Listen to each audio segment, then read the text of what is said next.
একেই বলে প্রতিভাকে কখনো নষ্ট করা যায় না।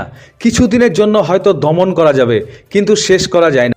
ন্যাশনাল স্পোর্টসে পরিকল্পনা মাফিক যখন রাজ্য বক্সিং কম্পিটিশন লড়তে দিলেন না বাংলা তথা মুর্শিদাবাদের বক্সারদের, তখন সেই বক্সাররাই আন্তর্জাতিক স্তরে লড়ে স্বর্ণপদক জয় করে বাংলা তথা মুর্শিদাবাদ জেলার নাম উজ্জ্বল করল বেলডাঙ্গার ছাত্রছাত্রীরা।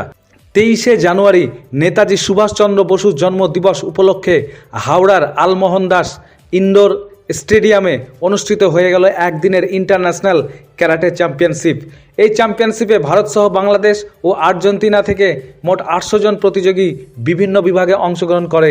এই চ্যাম্পিয়নশিপে বেলডাঙ্গা থেকে অংশগ্রহণ করে সোহান আহমেদ, প্রীতম ঘোষ, সাদিয়া বেগম, মৌসুম নূর ছাড়াও অনেক। তাদের মধ্যে 4 জন প্রতিযোগী যথাক্রমে সোহান আহমেদ ফাইটে গোল্ড মেডেল ও কাতাতে ব্রোঞ্জ মেডেল, প্রীতম ঘোষ ফাইটে গোল্ড মেডেল ও কাতাতে ব্রোঞ্জ মেডেল, সাদিয়া বেগম ফাইটে ও কাতাতে ব্রোঞ্জ মেডেল এবং কাতাতে মৌসুম নূর ব্রোঞ্জ মেডেল অর্জন করে সম্মানিত হন। এখন প্রশ্ন হলো, বাংলা তথা দেশের খেল দপ্তর কি করেছেন বা কি করছেন, আগামীর কি পদক্ষেপ এই নবপ্রজন্মের যুব সমাজের কল্যাণের জন্য, যেখানে লক্ষ লক্ষ কোটি টাকা বরাদ্দ হয় যুব কল্যাণ ও ক্রীড়া দপ্তরে, আর সেখানে খেল দুনিয়ার খেলোয়াড় কোনো আর্থিক মানবিক উৎসাহ তো দূরে থাক, সুস্বাস্থ্যের জন্য চিকিৎসার সুযোগও পান না।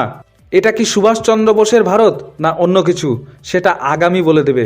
হাওড়া থেকে আবিদ হোসেন মণ্ডলের report, TV ATM Bangla, Kolkata.